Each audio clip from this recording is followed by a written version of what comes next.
Wise, masculine and virile. That's what a beard says to the world. It's true, believe it or believe it not.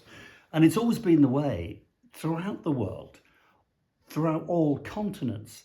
And so I'm going to talk you through this really rather charismatic, I think, delightful, gorgeous sculpture, African sculpture, West Africa, maybe leading into the Central Park Congo, possibly, depicted with a protruding beard. That's a beard, it's not his lip.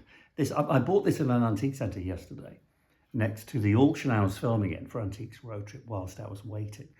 I'm going to sell him, he's going to be about 150 quid, which I think is no money. So it sort of shows how inexpensive these things are. But anyway, that's there.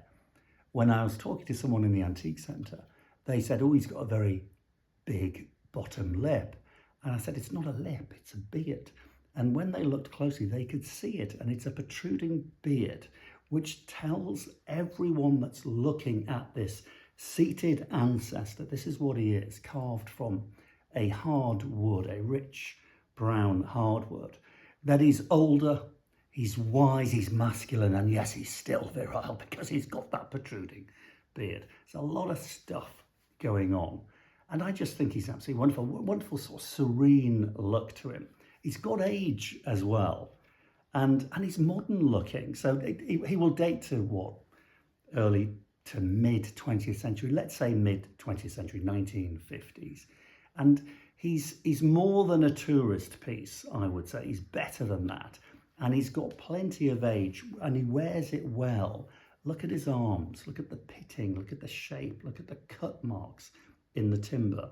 And that colour is just wonderful. I'm going to wax him actually in a minute with one of my old tins of brown beeswax, just to bring him maybe even more to life.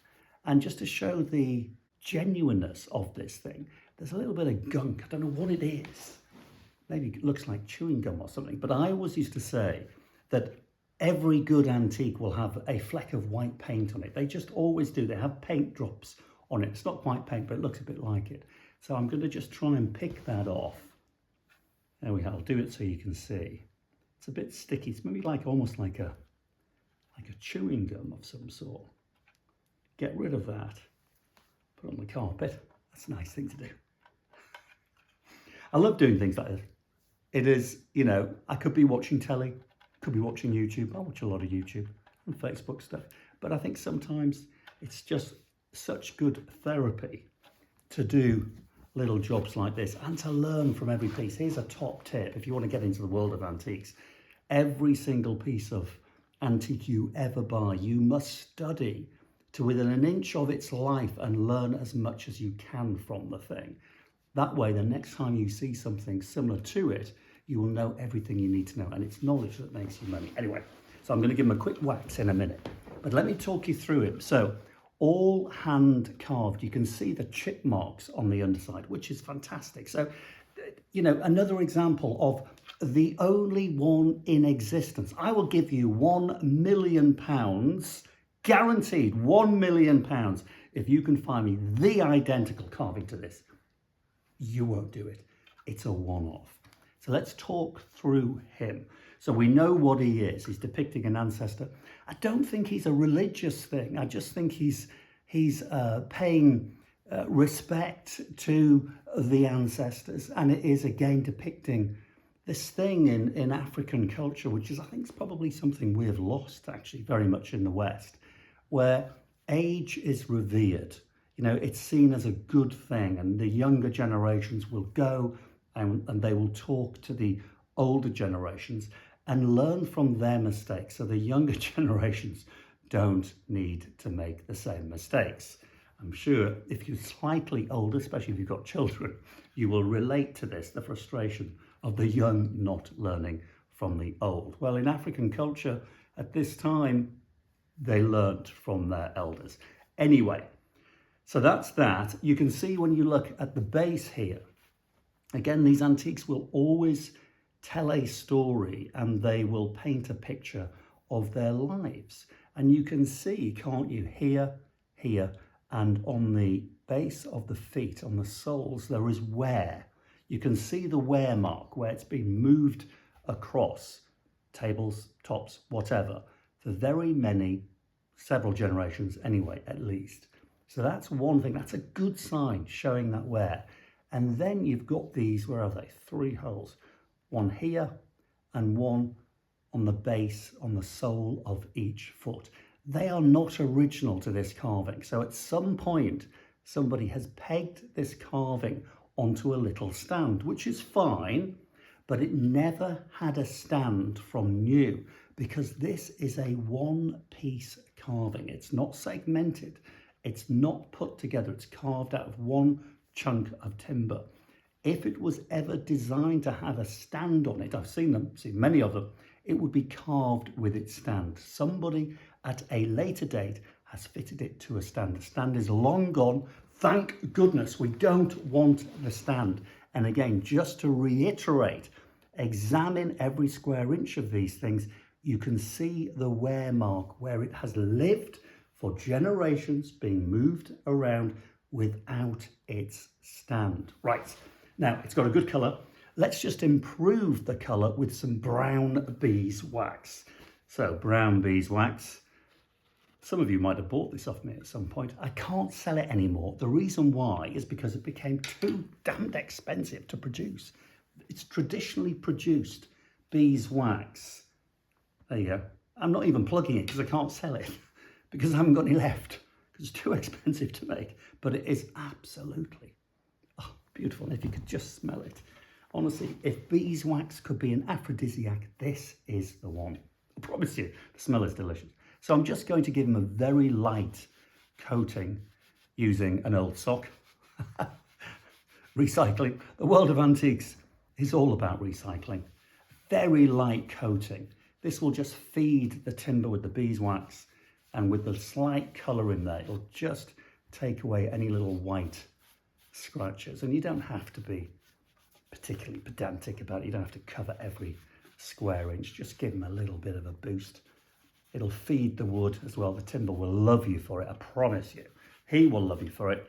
The timber will love you for it. And he will look absolutely glorious. And what I might do, those holes in the base, no one's going to be bothered by them. No one's going to see them. But I'm just going to take a dollop of beeswax and fill the holes, because I don't really like them. Makes no difference to anything, but it's just my preference. Get rid of them. Doesn't matter, does it? I love that chip carving on the insides of the legs. It's much rougher because it's not particularly visible. So these things were carved quite quickly. And actually, on that point of being carved quite quickly and their preparation, let me give you a very, very good top tip. How to age these things. So colour, patination and all of that, and condition and wear marks we've been through. But if you see a carving like this somewhere for sale, or particularly a mask, then use your nostrils, use all your senses to date these things. You've got to stick your nostrils in there and suck it up and smell these things. And if it smells of wood burning, this is a very modern piece, certainly within the last 10 or 20 or even 30 years. That the aroma, the odour lasts for a very long time, because when these things are carved, they say they're carved in the white. So it's like wet wood.